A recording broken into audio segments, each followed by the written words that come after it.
जय श्री राधे भक्तों, आज हम आपके लिए यहाँ पर लेकर आए हैं श्री शिव गीता के अध्याय 13 की कथा। तो चलिए शुरू करते हैं। सूची बोले, बुद्धिमानों में श्रेष्ठ रघुनाथ जी इस प्रकार श्रवण करके प्रसन्न हो गिरिजापति से मुक्ति का लक्षण पूछने लगे। श्री रामचंद्र जी बोले, हे कृपा सागर भगवान, आप मेरे ऊपर प्रसन्न होकर मुक्ति का स्वरूप और लक्षण वर्णन कीजिए। श्री भगवान बोले, हे राम, सालोक्य, सारूप्य, साश्रय, सायुज्य और कैवल्य ये मुक्ति के 5 भेद हैं। जो कामना रहित अज्ञान से हीन होकर मूर्ति में मेरा पूजन करते हैं, वह मेरे लोक को प्राप्त होकर सालोक्य मुक्ति को प्राप्त करते हैं और अनेक प्रकार के इच्छित फलों को भोगते हैं। जो मेरे स्वरूप को जानकर निष्काम बुद्धि से मेरा भजन करता है, वह मेरे स्वरूप को प्राप्त होकर अनेक प्रकार के अभिलाषित भोगों को भोगता है। इसे सारूप्य मुक्ति कहते हैं। जो पुरुष मेरी प्रीति के निमित्त इष्ट पूर्तादि कर्मों को करता है, वह भी उसी फल को प्राप्त होता है, इसमें कोई संशय नहीं है। जो भोजन करता है और जो अग्नि में हवन करता है, जो देखता है और जो कुछ तपस्या आदि करता है, वह सब मुझे ही अर्पण करता है। वह मेरे लोक की सब लक्ष्मी, जगत के कर्तापन आदि से व्यतिरिक्त सब दिव्य संपत्ति भोगता है। इसे साष्ट्य मुक्ति कहते हैं। जो शांति आदि साधन से युक्त होकर श्रवण मनन निधिध्यासन पूर्वक मुझे ही आत्मा रूप में जानता है, वह अद्वैत स्वप्रकाश ब्रह्म के तद्रूप को प्राप्त होता है, जो जीवन का यथार्थ स्वरूप है। इस स्वरूप से अवस्थान करने का नाम ही सायुज्य मुक्ति है। सत्य, ज्ञान, अनंत आनंद इत्यादि लक्षण युक्त और सब धर्म रहित मन और वाणी से परे, सजातीय और विजातीय पदार्थों के उसमें न होने से इस ब्रह्म को अद्वैत कहते हैं। हे राम, यह जो शुद्ध स्वरूप का वर्णन किया है, इसे आत्म रूप जानकर संपूर्ण स्थावर जंगम जगत को मेरे ही रूप में देखता है। जिस प्रकार आकाश में गंधर्व नगर नहीं है और उसकी मिथ्या प्रतीति होती है, इसी प्रकार से यह अनादि विद्या से उत्पन्न हुआ जगत मुझ में कल्पना किया जाता है, वास्तविक मिथ्या है। मैं नित्य परमानंद स्वप्रकाश और चिदात्मा हूँ।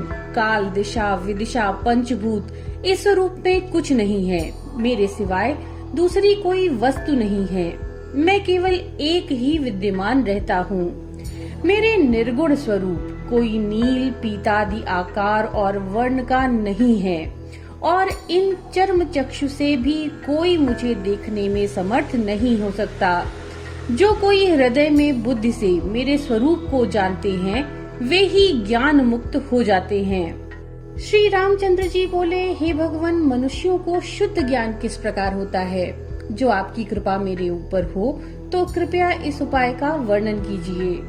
श्री भगवान बोले, ब्रह्मलोक पर्यंत दिव्य देह को भी नाशवान समझकर भार्या, मित्र, पुत्रादि इन सब को क्लेश दाता और अनित्य समझकर इनसे चित्त की वृत्ति को पृथक करें और श्रद्धा पूर्वक ज्ञान प्राप्त होने के निमित्त मोक्ष शास्त्र वेदांत में निष्ठाशील होकर उसी के जानने का उपाय करता हुआ ब्रह्मवेत्ता गुरु के निकट जाएं।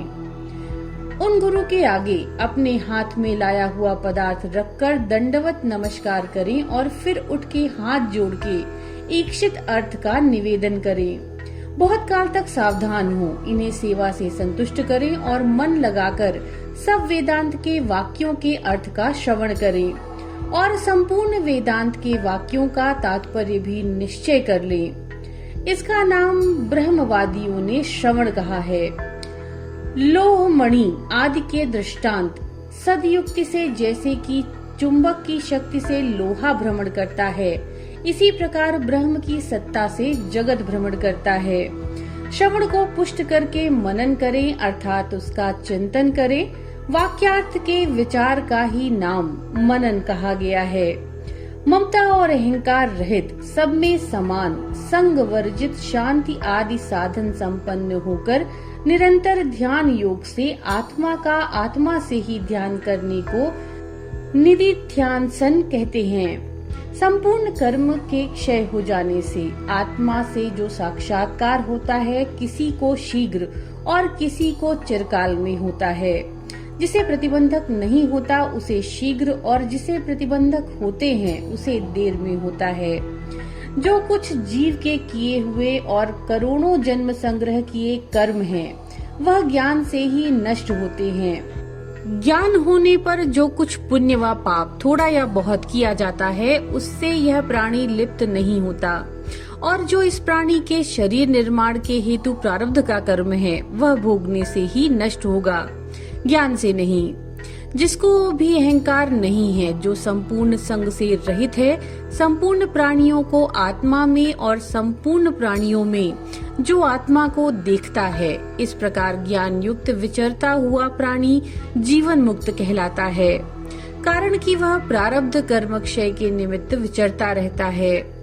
सांप की केचुली सर्प सहित जिस प्रकार देखने वालों को भय देती है और सर्प के शरीर से छूटने पर कुछ भी भय नहीं देती, इसी प्रकार माया मुक्त आत्मा के होने से अनेक प्रकार से संसार भय प्रतीत होता है। वहीं जीवन मुक्त होने से फिर कहीं किसी प्रकार से भयभीत नहीं रहता। जिस समय इस प्राणी के हृदय की वासना संपूर्ण नष्ट हो जाती है और वैराग्य प्राप्त होता है, तभी यह प्राणी अमृत हो जाता है। यही वेदांत शास्त्र की मुख्य शिक्षा है। जिस प्रकार कैलाश, वैकुंठ आदि दिव्य लोक हैं, जिस प्रकार मोक्ष कोई लोक नहीं है, मुक्ति किसी ग्रामांतर का निवासी नहीं होता, केवल हृदय की अज्ञान ग्रंथि के नष्ट हो जाने से मुक्त होता है। जिसका वृक्ष अग्रभाग से चरण आगे पड़ता है, वह उसी समय नीचे गिरता है। इसी प्रकार ज्ञानी पुरुषों को ज्ञान होते ही मुक्ति की प्राप्ति हो जाती है। इस संसार से वह तत्काल छूट जाता है। जीवन मुक्त पुरुष तीर्थ में या चांडाल के घर में देह का त्याग करे, या ब्रह्म का चिंतन करता हुआ देह का त्याग करे, या अचेतन होकर मृतक हो जाए, वह ज्ञान के बल से मुक्त ही हो जाता है। जीवन मुक्त किसी प्रकार के वस्त्र धारण करे, व नग्न भक्ष्य या अभक्ष्य कुछ भी खाए, चाहे जहाँ शयन करे, वह प्रारब्ध कर्म क्षय हो जाने से मुक्त हो ही जाता है। जिस प्रकार दूध में से निकला हुआ घी यदि फिर दूध में डालो तो वह घृत उसमें नहीं मिलता, उसी प्रकार से ज्ञानवान संसार से विरक्त होकर फिर जगत में आसक्त नहीं होता। हे रामचंद्र, जो इस अध्याय को नित्य पढ़ते और सुनते हैं, वह अनायास देह बंधन से छूट जाते हैं। आपका अंतःकरण जो संशय के वश में हो रहा है, इस कारण आप नित्य इस अध्याय का पाठ करिए, इससे अनायास ही आपकी मुक्ति हो जाएगी। तो भक्तों, ये थी अध्याय 13 की कथा श्री शिव गीता से। नमो नारायण।